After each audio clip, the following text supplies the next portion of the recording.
हरे कृष्णा। हम श्रीमद् भगवद गीता के 18वें अध्याय उपसंहार संन्यास की सिद्धि इसके श्लोक संख्या 66 को आज पढ़ने का प्रयास कर रहे हैं। ये बहुत महत्वपूर्ण श्लोक है। आपसे निवेदन है कि आप ध्यान पूर्वक सुनिएगा। इस पर चर्चा कई दिनों तक चलेगी, तो आज इस पर हमारा प्रथम दिवस है।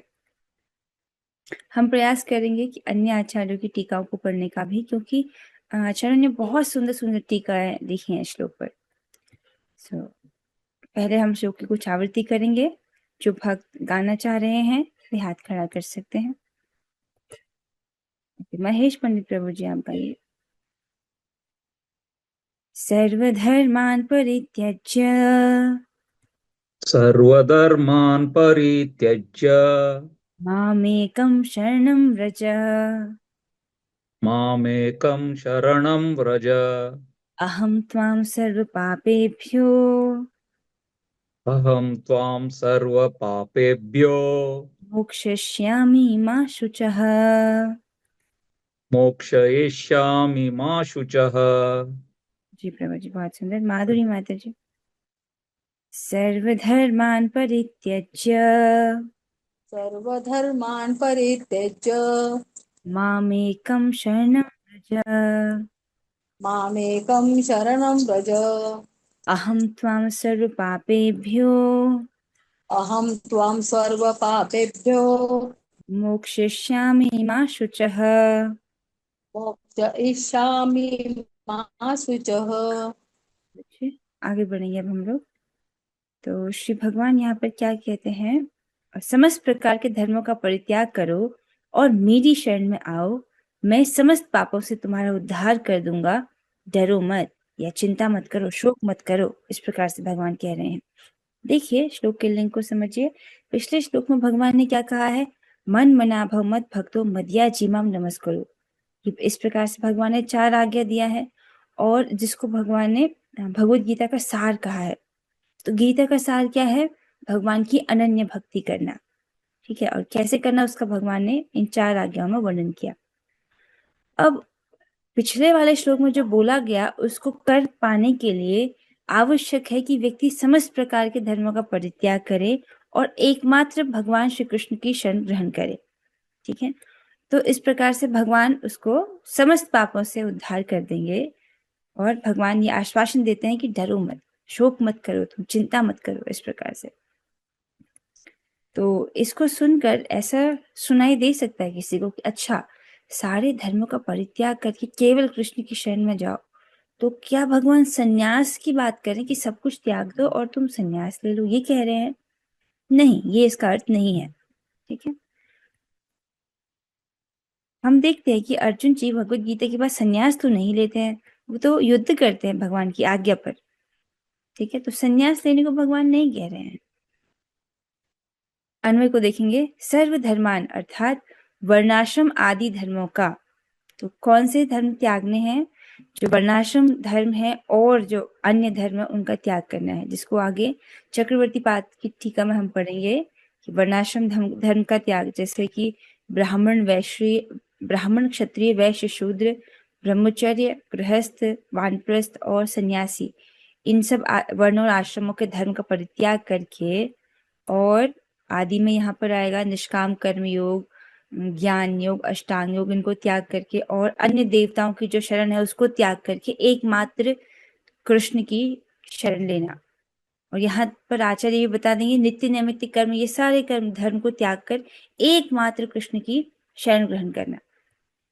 परित्यज्य, परित्याग कर, इनको त्यागना। कोई इसका ये अर्थ नहीं निकाले कि अच्छा धर्म को त्यागने को बोल रहे हैं। अगर पूरा धर्म त्यागेंगे तो दोष होगा। धर्म करो लेकिन फल की इच्छा को त्याग दो। अगर कोई ऐसी व्याख्या करता है तो ये व्याख्या गलत है। आगे आचार्य इसको वर्णन करेंगे। मतलब स्वरूप तक पूरा उस चीज को त्यागना है। आगे हम इसको तात्पर्य में पढ़ेंगे। एकम अर्थात एकमात्र, मम मेरी, शरणम व्रज शरण ग्रहण करो। तो वर्णाश्रम आदि धर्मों का परित्याग करके एकमात्र मेरी अर्थात भगवान श्री कृष्ण की शरण ग्रहण करो। अहम मैं, त्वाम तुम्हें, सर्व पापेभ्य सभी पापों से, मोक्षयिष्यामि मुक्त कर दूंगा। मां शुच तुम शोक मत करो, अर्थात तुम चिंता मत करो। इस प्रकार से भगवान कह रहे हैं। देखिए, ये आश्वासन तो केवल भगवान ही दे सकते हैं कि तुम अन्य किसी और के अन्य शरण मत लो, अन्य धर्मों का परित्याग करो, केवल मेरी शरण में आओ, मैं तुम्हें तुम्हारे सारे पापों से मुक्त कर दूंगा। तो ऐसा तो केवल भगवान ही बोल सकते हैं। तो हम लोग जो हैं एक बार इसको देखेंगे। सर्वधर्मान परित्यज्य, समस्त प्रकार के धर्मों का परित्याग कर, स्वरूपता उनको त्याग कर, माम एकम शरणम व्रज, एकमात्र मेरी शरण ग्रहण करो, अर्थात भगवान श्री कृष्ण की शरण ग्रहण करो। अहम त्वाम सर्व पापेभ्यो, मैं तुम्हें तुम्हारे समस्त पापों से मुक्त कर दूंगा। मोक्षयिष्यामि, अर्थात उद्धार कर दूंगा। मां शुच, तुम शोक मत करो। ठीक है, डरो मत, तुम चिंता मत करो, इस प्रकार से भगवान कह रहे हैं। हम इस पर आचार्यों के टीकाओं को पढ़ेंगे और बहुत सुंदर टीका आचार्यों ने हमको दिए हैं और इसके श्लोक के सुंदर सुंदर अर्थों का उन्होंने वर्णन किया है। तो सबसे पहले हम टीका गौड़ी वैष्णव आचार्य मुकुटमणि श्री बलदेव विद्याभूषण द्वारा, तो आचार्य बलदेव विद्याभूषण जी की टीका को पढ़ेंगे। बहुत सुंदर टीका है और चक्रवर्ती पाठ जी की टीका को भी हम पढ़ने का प्रयास करेंगे। बहुत सुंदर सुंदर टीका हैं।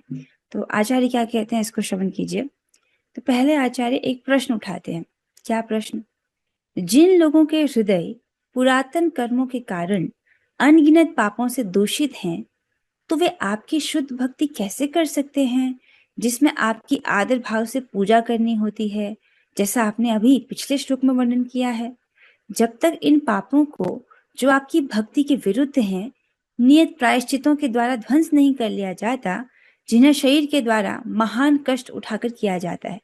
तो यहाँ पर आचार्य एक प्रश्न उठा रहे हैं कि जैसे भगवान ने कहा कि मन मना भव मद भक्तो मदिया जीवाम नमस्करो, इस प्रकार से भगवान ने अपनी शुद्ध भक्ति को कैसे करना है उसकी आज्ञा भगवान ने दिया।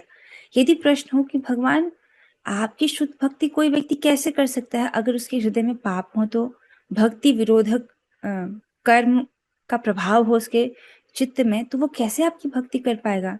जैसे किसी के हाथ में हथकड़ी बांध दिया जाए और उसको बोला जाए कि अब तुम जो है खाना बनाओ, मुश्किल है ना। तो ये जो पाप होता है व्यक्ति का, वो उसको भगवान की शरण में आने से रोकता है।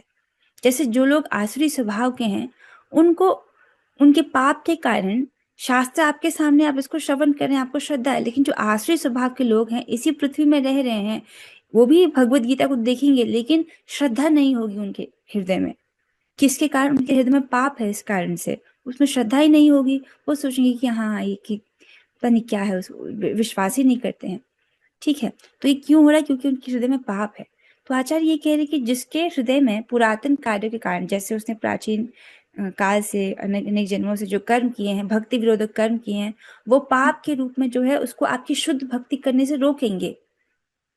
ऐसे में उन पापों का प्रायश्चित करना तो आवश्यक है ना, कि जब वो प्रायश्चित करेगा इन पापों का, फिर आपकी शुद्ध भक्ति कर पाएगा, वरना कैसे कर सकता है। अगर ये प्रश्न हो तो आचार्य इस प्रश्न को उठा रहे हैं।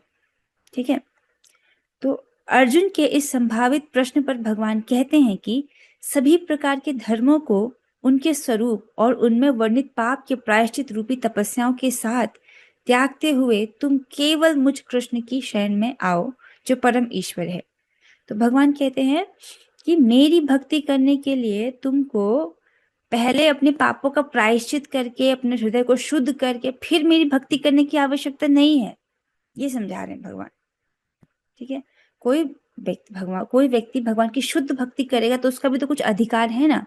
हृदय में अगर पाप संचित होंगे तो कैसे कर पाएगा, अगर ये प्रश्न हो। तो भगवान कहते हैं देखो, तुम सभी प्रकार के धर्मों को स्वरूपतः त्याग दो, अर्थात जो अन्य जो धर्म है उन सबको त्यागो, और यहाँ तक कि उन धर्मों में जो अगर पाप भी हो जाए, जैसे हमने वर्णाश्रम के धर्म का वर्णन सुना था, तो सभी वर्ण और आश्रम में कुछ कुछ अच्छा है, कुछ कुछ दोष भी थे। जैसे क्षत्रिय के उसमें ये क्या दोष था कि उसको हिंसा करनी पड़ती है अपने धर्म में। ब्राह्मण के उसमें क्या दोष था कि कभी कभी ऐसे यज्ञ होते हैं जिसमें पशु बलि होती है। वैश्य के उसमें क्या दोष देखा था हमने कि उसको कभी कभी काला बाजारी करना पड़ता है, झूठ बोलना पड़ता है मुनाफा कमाने के लिए। और शूद्र में क्या दोष था उसमें कि कभी कभी किसी बुरे स्वामी की सेवा करनी पड़ती है था। तो ये सब दोषों के कारण जो पाप है, उसका जो प्रायश्चित है, इनके साथ इसको त्यागो। क्या करो? केवल मुझ कृष्ण की शरण में आओ। ठीक है, और कृष्ण कैसे हैं? जो कि परम ईश्वर हैं। अर्थात परम ईश्वर है मतलब वो सबके नियामक हैं, सबके कंट्रोलर हैं, जो पहले राम और नरसिंह रूप में अवतरित हुए थे और जो केवल शुद्ध भक्ति के द्वारा गोचर होते हैं। अर्थात शुद्ध भक्ति के द्वारा ही उनको देखा जा सकता है, शुद्ध भक्ति के द्वारा ही उनको समझा जा सकता है, और जो हर इच्छा व अविद्या जो बद्ध जीवन का मूल कारण है उसका भी नाश करने वाले हैं। तो यहाँ पर भगवान कहते हैं कि तुम इन सभी धर्मों का त्याग करके एकमात्र मेरी शरण में आओ। और जो भगवान है इस प्रकार से वो क्या है, वो परम ईश्वर हैं, और वो जीव के हृदय में जो भौतिक इच्छाएं हैं, भौतिक वासनाएं हैं, और जो अविद्या है उसको उन्मूलन करने में, उसको पूरी तरह से निकालने में समर्थ है। ठीक है, हमारा इस बार बार इस भौतिक ब्रह्मांड में फंसने का कारण क्या है? क्यों फंसे हुए हैं हम इस भौतिक जगत में? क्या कारण है? इच्छा। हमारी इच्छा रही है इधर आने की, हमको इस भौतिक जगत में कुछ यहाँ के भोग, हमारी कुछ भौतिक इच्छाएं रह गई, उन सब के कारण फिर से जन्म लेना पड़ता है। लेकिन जो भगवान की शरण ग्रहण करता है तो उसकी ये जो भौतिक संसार में रहने की वासनाएं हैं, ये सब, और जो अविद्या है, इसी यही बद्ध जीवन का मूल कारण है, इसका भी नाश करने वाले हैं भगवान। ठीक है, जो अन्य देवी देवता है उनमें ऐसा सामर्थ्य नहीं है कि वह हमारी भौतिक वासनाओं को नष्ट कर सके। माम एकम अर्थात केवल मेरी ही शरण में आओ, न कि शिव आदि देवताओं की। तो यहाँ पर भगवान आचार्य स्पष्ट कर रहे हैं कि माम एकम का क्या अर्थ है। भगवान ने कहा ना, सर्व धर्मान परित्यज्य माम एकम शरणम व्रज, सभी धर्मों का त्याग करके तुम एकमात्र मेरी शरण में आओ। इसका अर्थ है केवल मेरी शरण में आओ, न कि शिव आदि देवताओं की। न शिव जी की शरण में जाना है, न ब्रह्मा जी की, न उपलक्षण से बाकी देवताओं की शरण में नहीं जाना है। इसको स्पष्ट कर रहे हैं भगवान। मैं जो परम ईश्वर हूँ और शरण्य हूँ, तुमको सर्व पापेभ्य अर्थात सभी विगत कर्मों से मुक्त कर दूंगा, क्योंकि तुमने मेरी शरण ली है। तो इस प्रकार से जो भी तुमसे पूर्व कर्म हो गए हैं, विगत कर्म, उनका जो भी संचित पाप है, मैं सब उससे तुमको मुक्त कर दूंगा, क्योंकि तुमने मेरी शरण ली है। भगवान यहाँ भक्त और भगवान के परस्पर कर्तव्य को दर्शा रहे हैं। तो भक्त का क्या कर्तव्य है? सर्वधर्मान परित्यज्य, सभी धर्मों को त्याग करके और क्या करना है? एकमात्र भगवान श्री कृष्ण की शरण ग्रहण करना है। तो ये कार्य ये किसका काम है? भक्त का काम है। और भगवान क्या करेंगे? अहम त्वाम सर्व पापेभ्यो मोक्षयिष्यामि मा शुचः, मैं तुम्हें तुम्हारे सारे पापों से मुक्त कर दूंगा। ठीक है, यहाँ पर भगवान बोलेंगे जो संचित पाप कर्म है उसको तो नष्ट करूंगा, या जो पाप मैं तुमसे कराऊंगा उसको भी नष्ट कर दूंगा। इसको चक्रवर्ती पाद की टीका में हम पढ़ेंगे। ठीक है, जैसे अर्जुन जी युद्ध करेंगे, ठीक है, तो भगवान के आदेश पर वो युद्ध कर रहे हैं। अगर कोई पाप हो भी जाता है तो भगवान सब प्रकार के पापों से उनको मुक्त कर देंगे। माँ शुचः अर्थात तुम्हें शोक नहीं करना चाहिए। इसका कुछ गलत अर्थ नहीं निकालेगा। इसका मतलब ये नहीं कि हम भगवान के शरण में आ गए तो हम पाप कर सकते हैं। कहने का मतलब ये है कि शरण में आने का अर्थ है भगवान की जो आज्ञा है उसको पालन करना। ठीक है, जैसे भगवान अगर युद्ध करने को कह रहे हैं तो अर्जुन जी को युद्ध करना चाहिए। अगर भगवान की आज्ञा हो दूसरे दिन में ही कि अब तुम युद्ध मत कर, तो वो भगवान की वो वाली आज्ञा मानेंगे। ठीक है, अगर भगवान अच्छे कर्म करवा रहे हैं तो करेंगे ही, लेकिन अगर भगवान किसी भी कार्य करने के लिए आज्ञा दे रहे हैं तो व्यक्ति उस आज्ञा का पालन करेगा। ठीक है, तो आगे चक्रवर्ती पाद की टीका में क्लियर होगा। प्लीज ये संशय मत रखिएगा कि शरण में आ गए हैं तो हम कोई भी पाप करेंगे तो भगवान मुक्त करेंगे, ये नहीं कह रहे हैं भगवान। ठीक है, ये नहीं कहा जा रहा है। अच्छा, एक भक्त पूछ रहे हैं शरीर के द्वारा महान कष्ट उठाकर किया जाता है, इसको थोड़ा विस्तार पूर्वक बताइए। अच्छा, बहुत अच्छा प्रश्न है।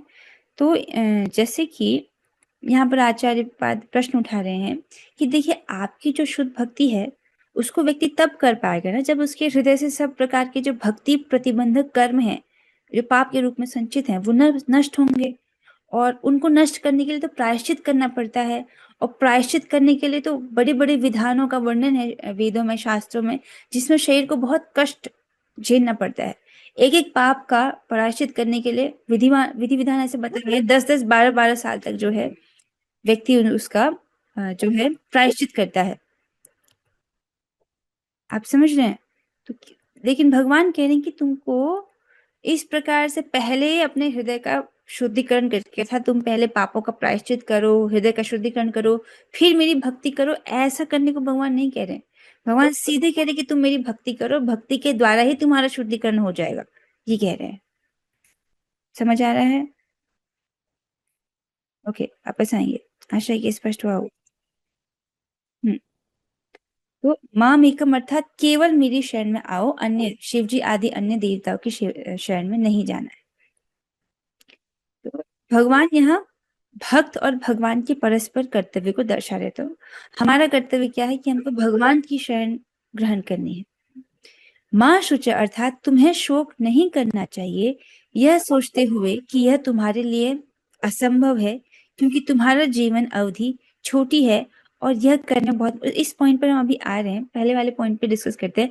हमारे बीच में एक शिव जी के भक्त भी है, तो उनको थोड़ा सा कंफ्यूजन हो सकता है कि शिव जी आदि की देवताओं के शरण में जाने को भगवान मना कर रहे हैं। देखिए, श्रीमद् भागवत में बहुत सुंदर ढंग से विभिन्न प्रकार के देवताओं का वर्णन है, और ये भी बताया गया है कि उनकी उपासना क्यों करनी चाहिए, मतलब किस किस इच्छा की पूर्ति के लिए उपासना, किस किस देवता की उपासना करनी चाहिए, उसमें इसका स्पष्ट वर्णन है। फिर अंत में बोला गया है, इस प्रकार से प्रत्येक देवता का वर्णन आता है। फिर अंत में आखिरी श्लोक में बोल दिया गया है कि चाहे व्यक्ति अकाम हो सर्व कामो वा मोक्ष काम उदारधि तीव्रेण भक्ति योगेन यजेत पुरुषम परम।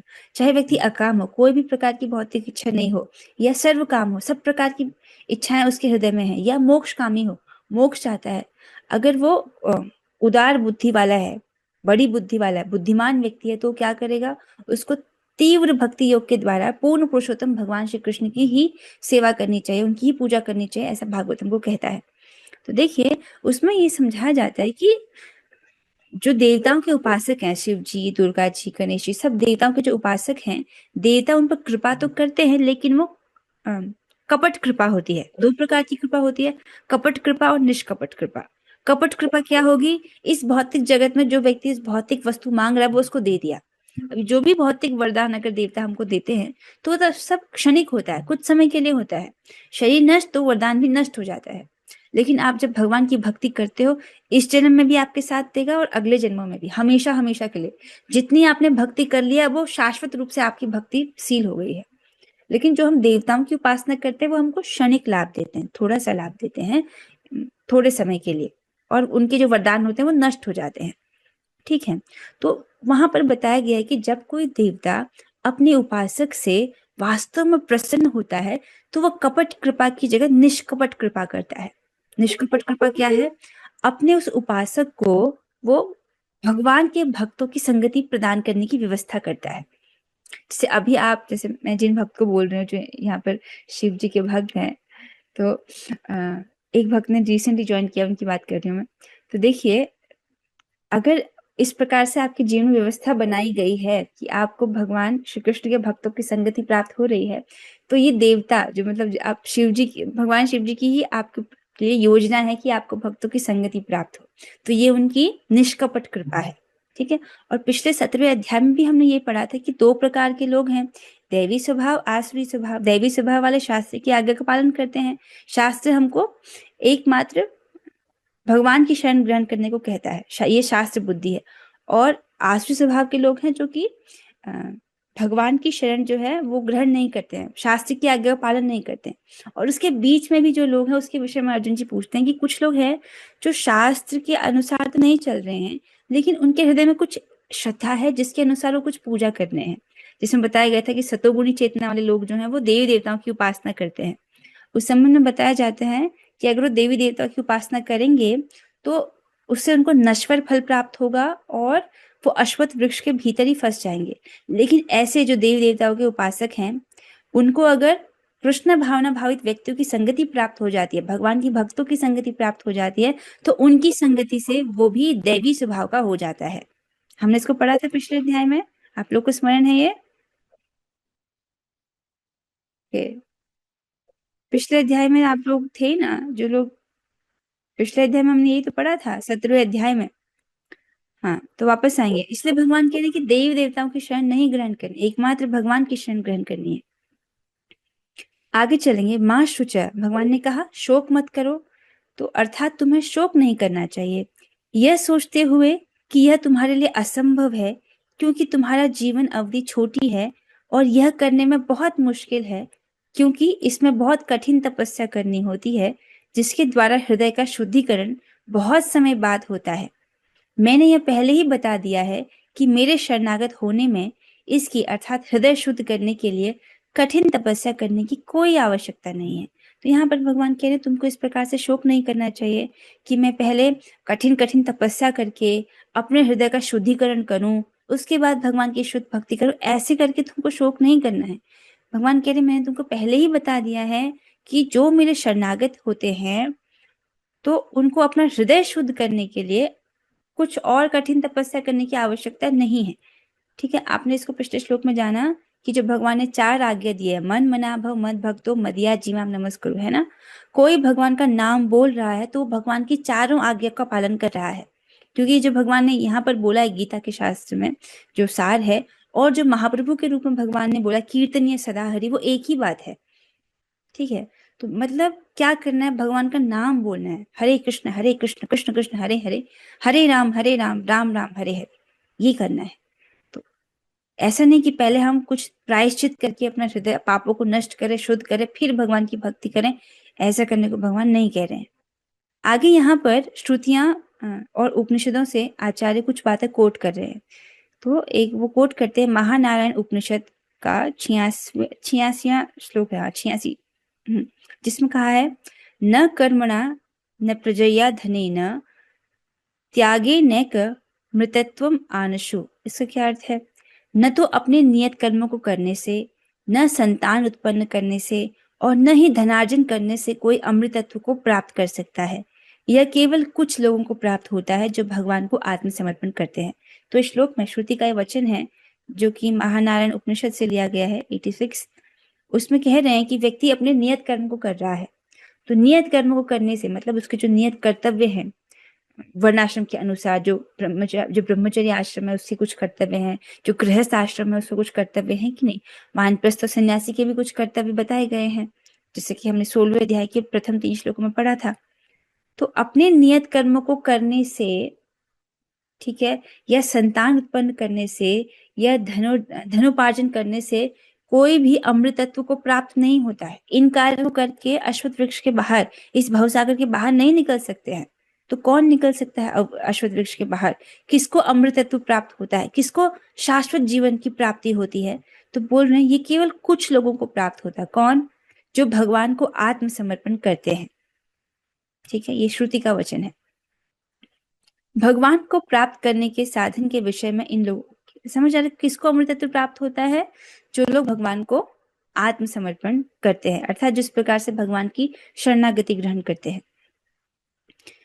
तो भगवान को प्राप्त करने के साधन के विषय में इन श्लोकों में बताया गया है श्रद्धा भक्ति ध्यान योगात अवेति। ये कैवल्य उपनिषद 6 से है।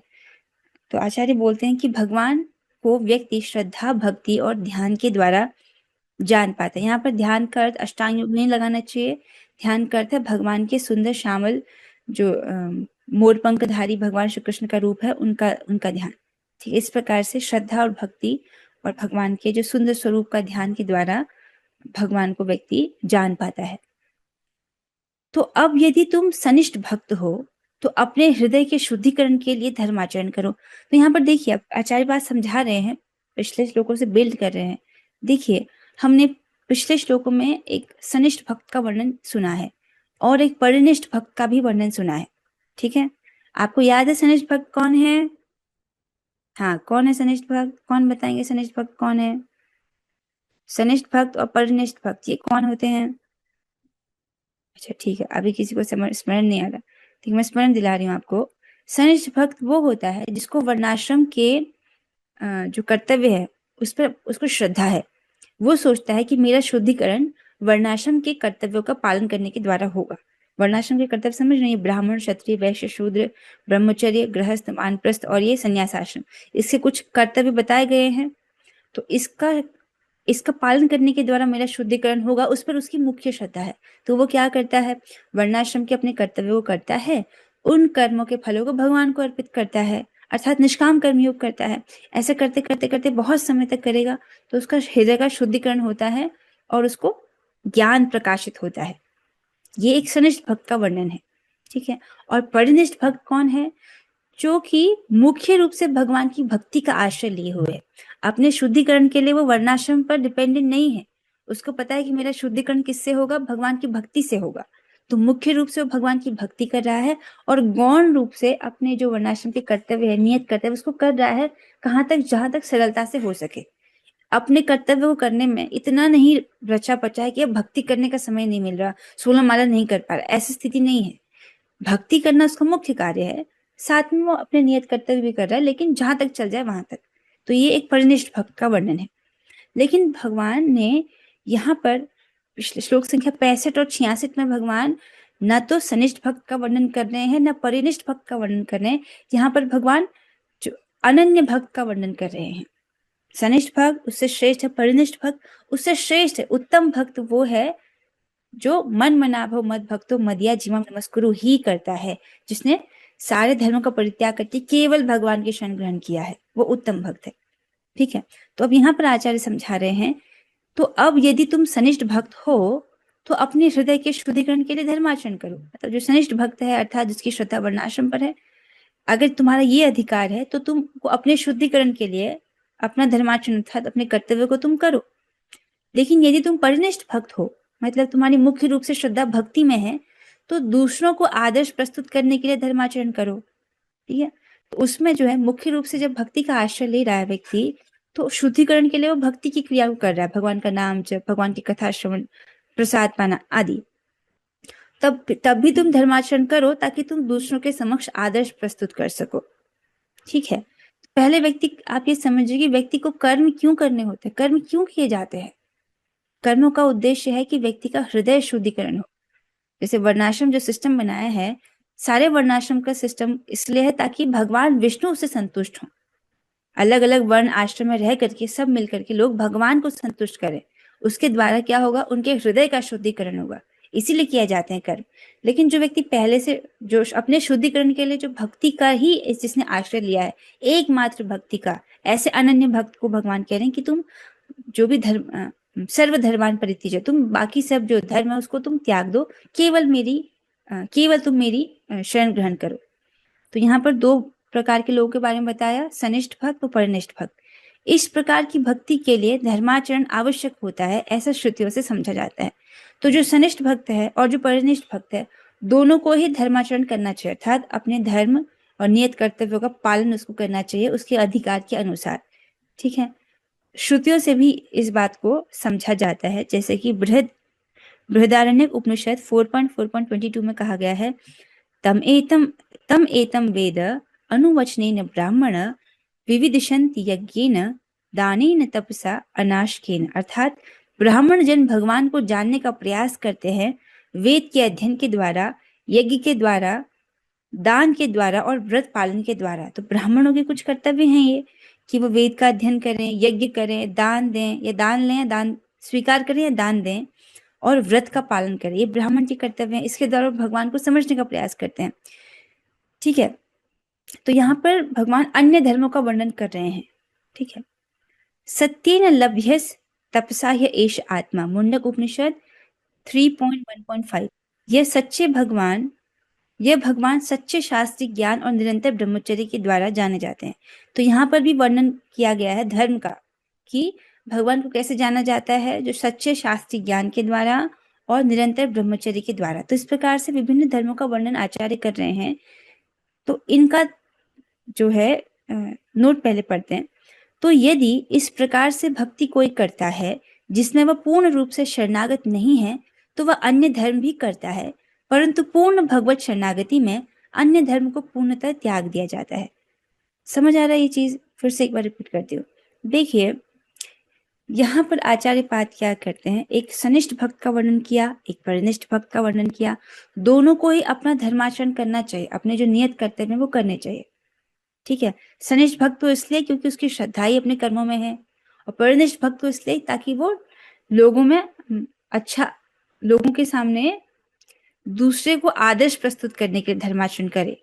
जैसे कि भगवान ने कहा था कि राजा जनक जी का उदाहरण देते हैं 4थे अध्याय में, कि जनक जैसे राजाओं ने अपने नियत कर्तव्य को करा ताकि जन सामान्य को शिक्षा देने के लिए। तो अर्जुन जी से भी कहते हैं कि तुम इससे युद्ध करो ताकि जो लोग इस अधिकार पर है, वर्णाश्रम के नियमों के पालन करने के अधिकार पर है, वो तुम्हारी देखा देखी सही डिसीजन लें।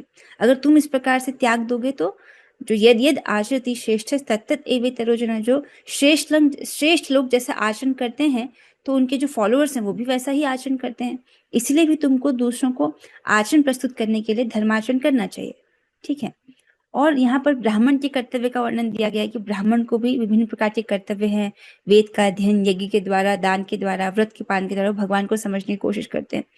तो ये सब जो चीजें हैं इसको व्यक्ति कर तो रहा है, लेकिन ये दर्शाता है कि उसने पूर्ण रूप से भगवान की शरणागति ग्रहण नहीं की है।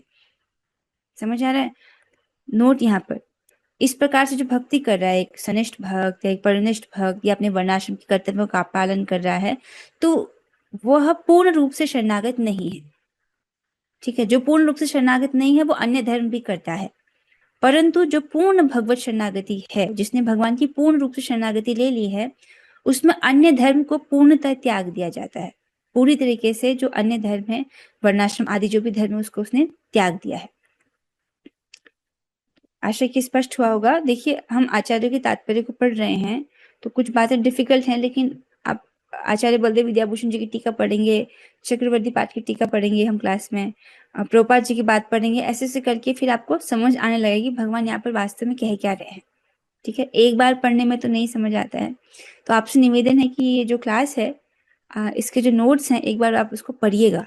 ठीक है। तब आपको बातें जो ठीक से समझ आएंगी। मां शुचर का एक और अर्थ है, अपने नित्य धर्म को त्यागने से पाप लगेगा ऐसा सोचकर तुम्हें शोक नहीं करना चाहिए, परंतु यह व्याख्या मान्य नहीं है, क्योंकि धर्म को त्यागने से कोई पाप नहीं लगता। अब ये क्या कह रहे हैं? देखिए, भगवान ने कहा ना कि सर्व धर्मान परित्यज्य, तुम सारे धर्मों का त्याग करो, एकमात्र मेरी शरण ग्रहण करो। ठीक है। अगर कोई ये सोचे कि मैं अपने नित्य धर्म को त्यागूंगा तब तो मुझे पाप लग सकता है, और इस कारण से कोई शोक करे, तो ये मान्य नहीं, ये उचित नहीं है। तो भगवान समझा रहे हैं कि इस प्रकार से धर्म का त्याग करने से कोई पाप नहीं लगता। कैसे कोई पाप नहीं लगता? क्योंकि भगवान आज्ञा दे रहे हैं। तो इसको समझा रहे हैं यहाँ पर कैसे। देखिए, वेद के निर्देश से एक सन्यासी अग्निहोत्र इत्यादि यज्ञों को त्याग देता है। तो जैसे आपने पढ़ा था, सन्यासी में क्या होता है? नियत कर्तव्य, नित्य नैमित्तिक कर्म होते हैं और काम्य कर्म होते हैं। काम्य कर्म अर्थात जैसे अग्निहोत्र यज्ञ हो गया, स्वर्ग प्राप्ति के लिए यज्ञ कर रहा है, पुत्र प्राप्ति के लिए यज्ञ कर रहा है, इस प्रकार के कर्मों को स्वरूपतः त्याग दिया जाता है, मतलब बिल्कुल पूरा ही त्याग दिया जाता है, ऐसे कर्मों को नहीं किया जाता। तो जो सन्यासी हैं वो वेद की आज्ञा का पालन करके जो अग्निहोत्र इत्यादि जो यज्ञ है उसको त्याग देता है। ठीक है।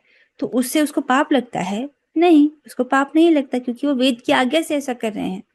इसी प्रकार से एक शरणागत जीव अर्थात एक ऐसा व्यक्ति जिसने भगवान की पूर्ण शरणागति ग्रहण किया है, वो अपने नियत कर्मों को भगवान की आज्ञा से त्याग देता है, क्योंकि भगवान ने कहा है सर्वधर्मान परित्यज्य, इसलिए उसने त्यागा है। इसलिए उसको पाप नहीं लगता, क्योंकि वे उसके लिए उपयुक्त नहीं है। अभी तो भगवान का आदेश न मानने के कारण एक भक्त को पाप का भागी होना पड़ेगा। जैसे भगवान यहाँ पर अर्जुन जी से कह रहे हैं कि तुम सारे धर्मों का परित्याग करो और केवल मेरी शरण ग्रहण करो। ठीक है। तो अर्जुन जी को इस प्रकार से शोक नहीं करना चाहिए, अच्छा मैं अपने नियत कर्तव्य नहीं करूंगा तो मुझको पाप लगेगा, ऐसा करके उनको शोक नहीं करना चाहिए। भगवान की शरण ग्रहण करना चाहिए, अर्थात भगवान की जो आज्ञा, प्रत्यक्ष आज्ञा, उसका पालन करना चाहिए। यद्यपि वेद में भगवान ने ही क्षत्रिय के लिए, वैश्य के लिए, ब्राह्मण के लिए कर्तव्यों का निर्धारण किया है, लेकिन यहाँ पर स्वयं भगवान प्रत्यक्ष रूप से उनको आज्ञा दे रहे हैं कि आप युद्ध कीजिए। तो इस प्रकार से अगर वो भगवान के आदेश का पालन नहीं करते हैं तो ये भगवान की अवज्ञा करना, इससे पाप लगेगा। स्पष्ट हो रही है बातें? ठीक है। तो भगवान जो आज्ञा दे रहे हैं उसको नहीं मानेगा तो पाप लगेगा। इसीलिए यह वाक्य कि शोक मत करो का अर्थ ये नहीं है कि अपने नियत धर्मों को त्यागने से उत्पन्न पापों के विषय में शोक मत करो।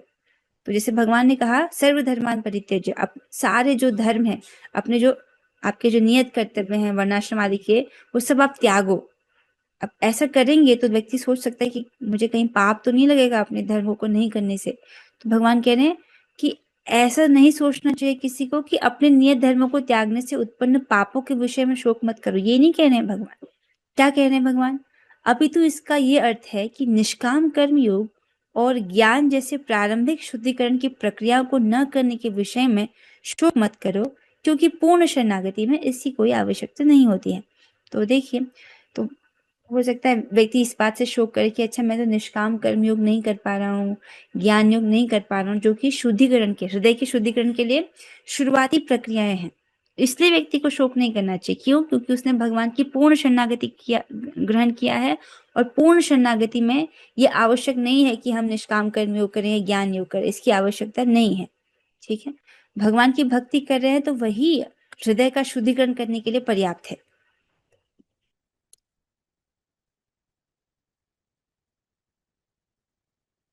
एक और चीज पढ़ लेते हैं।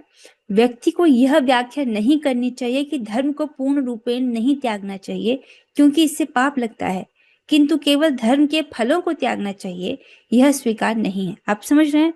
हो सकता है कि कोई ये समझे सर्वधर्मान परित्यज्य का अर्थ को ये लगाइए था, देखो धर्म को पूरी तरह से त्यागना तो अच्छा नहीं है, तो शायद इसका ये अर्थ होगा कि हम धर्म को करें, लेकिन जो उसका जो कर्म फल है ना, वो भगवान को अर्पित कर दें। कोई अगर ये सोचे तो ये सही अंडरस्टैंडिंग नहीं है, क्योंकि अपना कर्म करना, कर्म फल को भगवान को अर्पित करना, ये तो निष्काम कर्मयोग है ना। क्या निष्काम कर्मयोग भगवत गीता का सार है? नहीं, निष्काम कर्मयोग तो शुरुआती प्रक्रिया है, स्टार्टिंग पॉइंट। लेकिन यहाँ पर भगवान गीता का सार बता रहे हैं, तो वो क्या है? भगवान की अनन्य भक्ति। ठीक है, उसमें व्यक्ति से ये एक्सपेक्ट नहीं किया जा रहा कि वो अपने कर्म को करे और फल भगवान को अर्पित करे, ये नहीं हम अनन्य भक्ति में एक्सपेक्ट कर रहे हैं। ठीक है, तो किसी को ये व्याख्या नहीं करनी चाहिए कि धर्म को पूर्ण रूप में नहीं त्यागना चाहिए क्योंकि इससे पाप लगता है, अभी तो केवल धर्म के फलों को त्यागना चाहिए, ये भगवान नहीं कह रहे हैं। ठीक है, यह स्वीकार नहीं है, क्योंकि शरणागति की इस प्रक्रिया में धर्म का संपादन न करने से कोई भी पाप नहीं लगता है। ठीक है, जिसने भगवान की पूर्ण शरणागति ग्रहण कर ली है, वो अपने जो नियत कर्तव्य है उसको नहीं कर पा रहा है, और जो वर्णाश्रम के धर्म में आदि आदि चीजें नहीं कर पा रहा है, तो उससे कोई पाप नहीं लगता है, क्योंकि उसने भगवान की पूर्ण रूप से शरणागति ग्रहण की है। इसलिए सही अर्थ यही है कि एक शरणागत भक्त को सभी प्रकार के धर्मों को उनके स्वरूप से ही त्याग देना चाहिए। ठीक है, तो करना क्या चाहिए? करना क्या चाहिए? मन मना भव मत भक्तो मदया जीमा नमस्कुरु, जैसा भगवान ने पिछले श्लोक में आज्ञा दी है, वो करना चाहिए। ठीक है, हम में से जब हम लोग भक्ति में पहले आए थे, तो हाँ, आपको किसी ने कहा था कि आप निष्काम कर्म योग करो? ये तो नहीं सुनते। पहले दिन से हमको क्या बोला जाता है कि आप भगवान का नाम जप कीजिए। तो हम वर्णाश्रम के चीजों पर अपने शुद्धिकरण के लिए डिपेंडेंट नहीं है। हमने वर्णाश्रम का इस प्रकार से आश्रय नहीं लिया है, भक्ति का आश्रय लिया है। ठीक है, तो अब जो इससे आगे की चर्चा है उसको हम अगली क्लास में पढ़ेंगे। मुझे लगता है तो एक स्लाइड और पढ़ लेते हैं, बहुत अच्छा है। किसी को यह तर्क नहीं देना चाहिए कि सभी को नियत कर्म करने ही चाहिए, क्योंकि हर व्यक्ति को हर समय कुछ कार्य अवश्य करना होता है, न ही कश्चित क्षणमपि। भगवद गीता 3.5। यह नियम यहाँ पर प्रयुक्त नहीं होता, क्योंकि एक शरणागत भक्त निरंतर भगवान की आराधना में युक्त होता है, निरंतर भगवान की आराधना में युक्त रहता है, जो स्वयं में कार्य। बहुत सुंदर आचार्य यहाँ पर बोल रहे हैं। अब कोई ये तर्क नहीं करे कि देखो भाई, भगवान ने कहा है भगवत गीता के 3 अध्याय के 5वें श्लोक में, न ही कश्चित क्षणमपि जातु तिष्ठति कर्म कृत, अर्थात कोई भी एक क्षण के लिए बिना कर्म के नहीं रह सकता है। अगर कोई ये लॉजिक दे कि सभी को जो है अपने नियत कर्म करने ही चाहिए, क्योंकि एक क्षण के लिए भी व्यक्ति कर्म के बिना नहीं रह सकता है, इसीलिए उसको अपना कर्म करना चाहिए, तो ये सही तर्क नहीं है। इसको आचार्य समझा रहे हैं। ये नियम यहाँ पर लागू नहीं होगा, भगवान के अनन्य भक्त पर ये बात लागू नहीं होगी, ये बाकियों के लिए है। ठीक है, क्योंकि जो भगवान का शरणागत भक्त है वो निरंतर भगवान की भक्ति में लगा रहता है, उसके लिए वो अपने नियत कर्तव्य करे ये आवश्यक नहीं है, भगवान की भक्ति करे वो आवश्यक है। ठीक है, साथ ही जिस प्रकार धर्म के अभ्यास के द्वारा एक सनिष्ठ भक्त को आत्मानुभव प्राप्त होता है और परनिष्ठ भक्त को परमात्मा का अनुभव प्राप्त होता है, उसी प्रकार शरणागति के अभ्यास के द्वारा, न कि अन्य धर्मों के अभ्यास के द्वारा, एक शरणागत भक्तों को शुद्धता प्राप्त होती है। इसका वर्णन श्रीमद् भागवत के 11वें स्कंद में हुआ है। तो यहाँ पर समझा रहे हैं कि जैसे कि सनिष्ठ भक्त, आपने पढ़ा क्या था, वो सनिष्ठ भक्त जो है वर्णाश्रम के कर्तव्य करता है, उसका कर्मफल भगवान को अर्पित करता है। ऐसा करते करते उसके हृदय से वासनाएं नष्ट होती हैं, उसका हृदय का शुद्धिकरण होता है, ज्ञान प्रकाशित होता है। तो वो काफी लंबे समय तक ऐसा करता है, तो वो देख पाता है कि मैं शरीर नहीं हूँ, मैं आत्मा हूँ। इस प्रकार से वो देखने का सामर्थ्य आ जाता है उसमें। तो एक सनिष्ठ भक्त ये है। परिनिष्ठ भक्त के बारे में भी हमने पढ़ा था। तो जिसको अब जो है, जो इस प्रकार से भगवान की शरणागति ग्रहण करता है, तो उसको भगवान की शरणागति ग्रहण करने से, अर्थात जो मन मनाभव मत भक्तो मदीया जीवम नमस्कुरु उसका कर रहा है वो, तो ऐसे करने से उसको शुद्धता, हृदय की शुद्धता प्राप्त होती है। इसका वर्णन भागवत के 11वें स्कंद में हुआ है। कितनी सुंदर बात है कि आचार्य यहाँ पर कुछ भी अपने मन से नहीं बोल रहे। जो भी बात बोल रहे हैं, या तो वो श्रुतियों से इसका प्रमाण दे रहे हैं, या उपनिषद से प्रमाण दे रहे हैं, या भागवत से प्रमाण दे रहे हैं। एक बहुत सुंदर शैली होती है हमारे पूर्ववर्ती आचार्यों की, जो भी आप बोलो उसके उसके लिए एक प्रमाण दो। यहाँ पर आचार्य प्रमाण दे रहे हैं भागवत के 10वें स्कंद के 20वें अध्याय का 9वां श्लोक, या तो श्लोक 11वें स्कंद का या 10वें स्कंद का है, ठीक है, नॉट श्योर। तावत कर्माणि कुर्वीत न निर्विद्येत यावता मत कथा श्रवणादौ वा श्रद्धा यावन न जायते। बहुत इंपॉर्टेंट श्लोक है। तो मनुष्य को कर्म कब तक करना चाहिए, उसका वर्णन इस श्लोक में है। जब तक मनुष्य सकाम कर्म से तृप्त नहीं हो जाता और श्रवणम कीर्तनम विष्णु द्वारा भक्ति के लिए रुचि जागृत नहीं कर लेता, तब तक उसे वैदिक आदेशों के विधानों के अनुसार कर्म करना होता है। कब तक कर्म करने हैं हमको, जो वेदों की आज्ञा के अनुसार, तब तक जब तक व्यक्ति में भगवान की कथा श्रवण करने के प्रति रुचि नहीं जागृत हो जाती है।